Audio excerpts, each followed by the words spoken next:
하나님의 말씀은 민수기 14장 11절에서 25절의 말씀입니다. 민수기 14장 11절에서 25절입니다.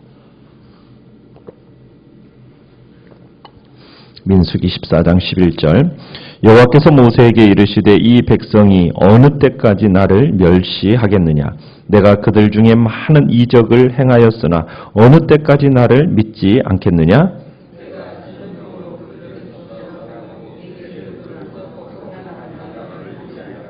모세가 여호와께 여짜오되 애굽인 중에서 주의 능력으로 이 백성을 인도하여 내셨거늘 그리하시면 그들이 듣고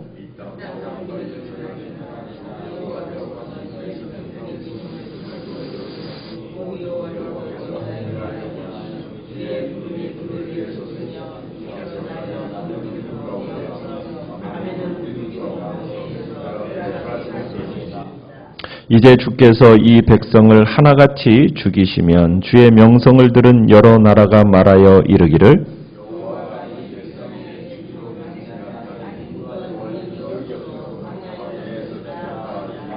이제 구하옵나니 이미 말씀하신 대로 주의 큰 권능을 나타내옵소서 이르시기를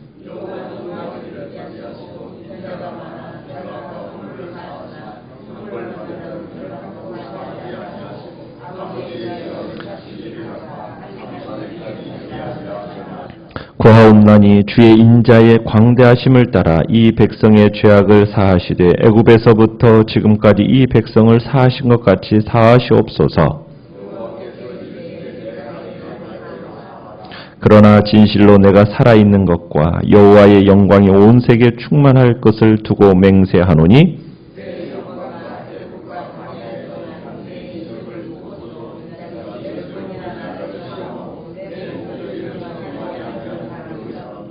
내가 그들의 조상들에게 맹세한 땅을 결단코 보지 못할 것이요 또 나를 멸시하는 사람은 한 사람도 그것을 보지 못하리라.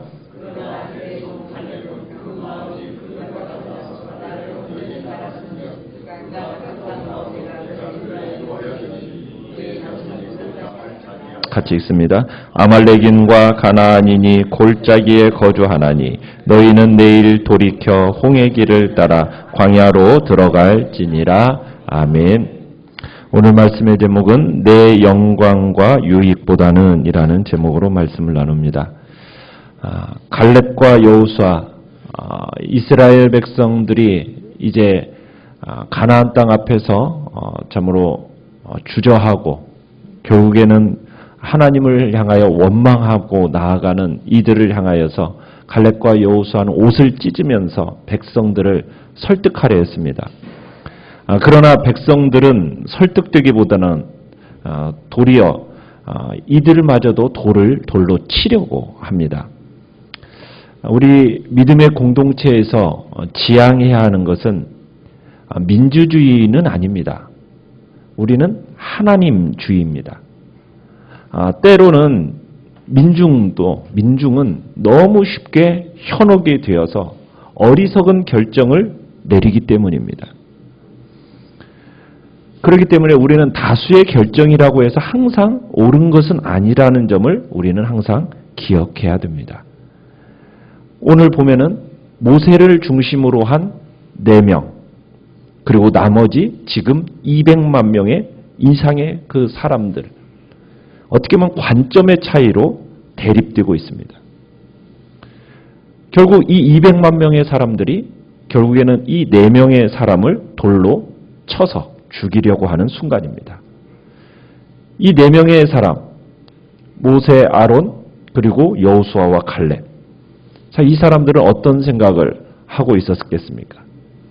아마 만감이 교차했겠죠. 그러면서도 순교할 각오를 하고 있었을 것입니다.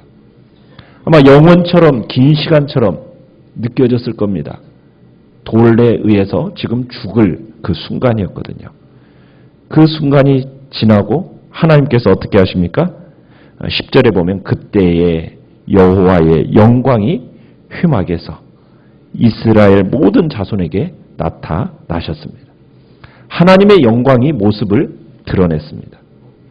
지금까지 이들을 지켜보시던 하나님이 더 이상은 이들을 가만히 둘 수가 없었던 겁니다. 그래서 그들 중에 임하십니다. 그리고는 하나님이 이 4명의 목숨을 구하시고 그리고 이스라엘의 배신과 불신을 심판하러 오십니다. 불평하는 이 백성들에게 하나님은 뭐라고 말씀하십니까? 11절을 보시면 이스라엘의 이 행동에 대해서 하나님께서는 자신에 대한 멸시와 불신으로 받아들이셨습니다. 이때까지 내가 이스라엘을 위해서 얼마나 기적을 베풀어 줬는가. 근데 그 베풀어 준 기적, 이렇게 보고도 이 백성들이 이런 말을 한다는 거, 정말 믿기가 어렵다는 거예요. 우리는 여기서 11절에서 어느 때까지 이 말씀을 통해서 정말 이스라엘에게 거부당한 하나님의 그 탄식, 상처, 이걸 우리는 엿볼 수 있는 겁니다. 얼마나 더 많은 기적과 얼마나 더 많은 은혜를 베풀어 주어야 이 백성이 하나님의 능력을 인정할 것인가. 아픔서린 토로입니다. 하나님께서 결국 이스라엘 백성의 이 불신과 불평이 도를 넘자 전염병을 보내서 내가 이들 다 멸해버리겠다. 그리고는 모세에게 얘기합니다. 내가 너를 통해서 크고 강한 나라를 이루겠다. 이렇게 말씀을 하십니다. 하나님이 이스라엘을 통하여 이스라엘에게 베푸신 그 많은 이적과 그 많은 은혜, 그렇게 체험하고도 원망하는 그들에게 진노하시는 하나님의 이 모습은 너무나도 당연한 모습인 겁니다. 여호와의 말씀을 듣고 모세가 이제 간구를 합니다. 어떻게 보면 인간적으로 보면 매우 매혹적인 생각이지 않습니까? 내가 너를 통해서 크고 강한 나라를 만들어주겠다. 그런데 모세는 이 이야기에 대해서 전혀 기뻐하지 않습니다. 도리어 어떻게 하고 있습니까? 이스라엘 백성을 용서해달라고 하나님께 간구를 합니다. 모세가 간구하는 3가지 원리, 호소하는 기도, 이 3가지 원리가 있습니다. 첫째는 13절에서 16절까지 하나님이 이스라엘을 멸절하시면 애국과 세상 사람들의 웃음거리가 되실 겁니다. 라고 하면서 하나님의 그 명예와 하나님의 그 명성을 두고 지금 이제 하나님 앞에 간구를 시작합니다. 13절부터 이제 보시면은 그 얘기를 하는 거예요. 13절, 14절에 보면은 이스라엘이 애굽을 떠난 일은 애굽 사람들만 아는 것이 아닙니다. 온 세상에 잘 알려진 사실입니다. 가나안 사람들까지도 하나님의 명성에 대해서 익히 들었습니다. 하나님이 어떻게 구름 기둥으로 불 기둥으로 그리고 이스라엘 중에 거하시면서 이들의 모든 필요를 채워주셨는가를 하나님, 애굽 사람들도 들었고 온 세상 가나안 사람들도 다 들었습니다. 이들에 대해서 다 알고 있습니다. 이런 정황 속에서 하나님이 이스라엘을 멸하신다면 세상 사람들은 여호와가 자기 백성에 대해서 주기로 맹세한 땅으로 이스라엘을 데려갈 능력이 없어서 결국에는 그들을 광야에서 죽였다고 말씀하실 거 아닙니까? 그러면서 모세는 호소를 하는 거예요. 그러니까 이스라엘이 멸절당하지 않을 수 있는 유일한 길은 이스라엘 백성을 위한 호소보다는 하나님의 그 명예, 하나님의 그 성품, 이것에 근거해서 그 근거를 둔 논리를 가지고 이제 하나님 앞에 설득하면서 기도하며 나아가는 겁니다. 두 번째는 17절, 18절에 이제 얘기를 하는 거예요. 하나님의 진정한 권능은 무엇입니까? 주의 큰 권능을 나타내달라고 얘기합니다. 그 권능은 죄 지은 자들을 심판하는 데 있지 않고 오래 참고 용서할 수 없는 자들을 용서하시는데 하나님의 그 큰 권능이 있지 않습니까? 라고 하면서 하나님을 설득하고 있어요. 그러면서 모세는 이 과정 속에서 하나님께서 자신이 나는 이런 신이다 라고 했던 말씀을 상기시키면서 설득하는 겁니다. 하나님이 이렇게 말씀하셨죠. 나 주는 노하기를 더디하고 나는 사랑이 넘치어서 죄와 허물을 용서한다. 그러나 나는 죄를 벌하지 않은 채 그냥 넘기지는 아니한다. 나는 아버지가 죄를 지으면 본인뿐만 아니라 자손 3, 4대까지 벌을 내린다. 이 말씀, 이게 이제 출애굽기 34장 6절로 7절에 모세에게 하신 말씀이거든요. 그 말씀을 거의 그대로 인용하면서 하나님을 설득하는 거예요. 그러면서 세 번째로 19절에 보면은 하나님이 애굽에서부터 지금까지 베푸신 끊임없는 그 은혜와 자비의 강물이 계속 흘러야 한다라고 하면서 하나님을 설득합니다. 애굽은 이스라엘 백성은 애굽을 출발하기 전부터 하나님을 화나게 했던 민족입니다. 하나님도 잘 아시잖아요. 이들이 얼마나 불순하고 불신하는 족속인지. 그러나 그 조상들을 생각하시면서 여기까지 하나님이 인도하고 보호해오지 않으셨습니까? 그러면서 하나님의 용서와 관용의 물줄기가 여기에서 끊긴다면 지금까지 베푸셨던 그 하나님의 은혜와 용서가 아무런 의미 없이 광야에 묻힐 것 아닙니까?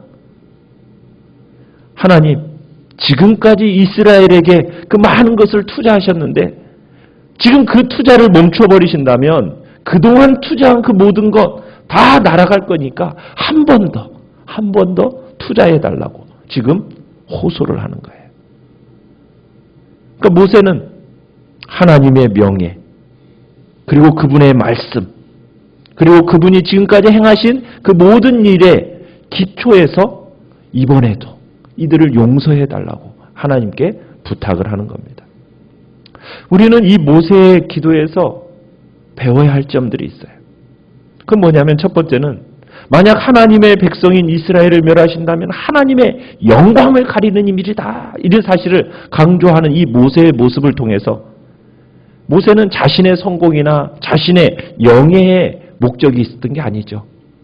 어디에 있었습니까? 하나님의 영광이에요. 하나님의 영광. 하나님의 영광을 더 중요하게 생각했던 것이 바로 이 모세였던 겁니다. 자신의 개인적인 감정, 개인적인 이익, 이것보다도 하나님의 영광을 더 먼저 생각하는 것. 그의 영광을 위해서 자신의 모든 유익을 포기할 줄 아는 사람. 이 사람이 바로 참된 지도자예요. 그 지도자가 지녀야 할 마땅한 자세라는 것을 우리가 보게 됩니다. 두 번째는 어리석은 이 이스라엘 백성들의 죄를 자기 것으로 끌어안습니다. 그리고 회개하는 거예요. 그죠? 그들이 멸망당하지 않도록 중보하는 이 모습. 이게 공동체를 진정으로 사랑하는 마음, 그리고 중보자의 자세라는 것을 우리에게 보여주고 있는 겁니다. 세 번째는 하나님이 주신 약속의 말씀에 근거해서 기도하는 거예요. 여러분, 말씀에 근거해서 기도하는 그 기도가 놀라운 능력을 발휘하는 겁니다. 하나님의 말씀에 근거한 기도. 왜냐하면 하나님은 그 말씀하신 바를 신실하게 지키시는 분이기 때문에 그 말씀을 붙들고 기도하는 것에는 능력이 있는 겁니다. 그래서 여러분이 진실로 하나님께서 들으시고 반드시 응답하시는 그 능력 있는 기도를 드리기를 원한다면 먼저 해야 될 일이 뭘까요?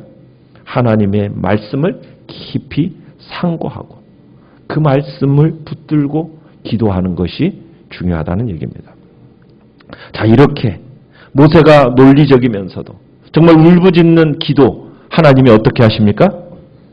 그저 수용하십니다. 20절에 내가 내 말대로 사노라.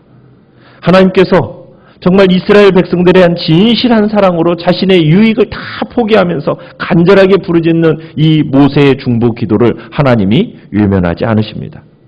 그렇지만 이들의 죄는 심판하십니다. 하나님의 그 위대한 출애굽 사건 이후로 시작된 이스라엘 백성들에게 그 많은 하나님이 정말 이적과 은혜를 베풀어 주셨는데도 몇 번이나요? 22절에 보면 10번이나 10차례나 시험하며 불순종했다. 내가 이때까지 참으로 많이 참았다. 이스라엘은 입이 10개라도 자신들에게 내려지는 이 심판에 대해서 할 말이 없는 거예요. 그래서 하나님이 이제는 어떻게 하신다고요? 20세 이상이 된 사람들 중에 갈렙과 여호수아를 제외하고는 모두 다 가나안 땅에 들어갈 수 없다. 그러면서 40년 광야 생활을 이제 지내면서 객사해야 되는 겁니다. 모든 사람들이 다 심판을 받아서 죽게 되는 거예요. 유일하게 누구와 누구만요? 갈렙과 여호수아만 예외가 됩니다. 그러면서 하나님이 갈렙을 칭찬하세요. 그의 믿음을 인정하세요. 그 참 매우 인상적이에요.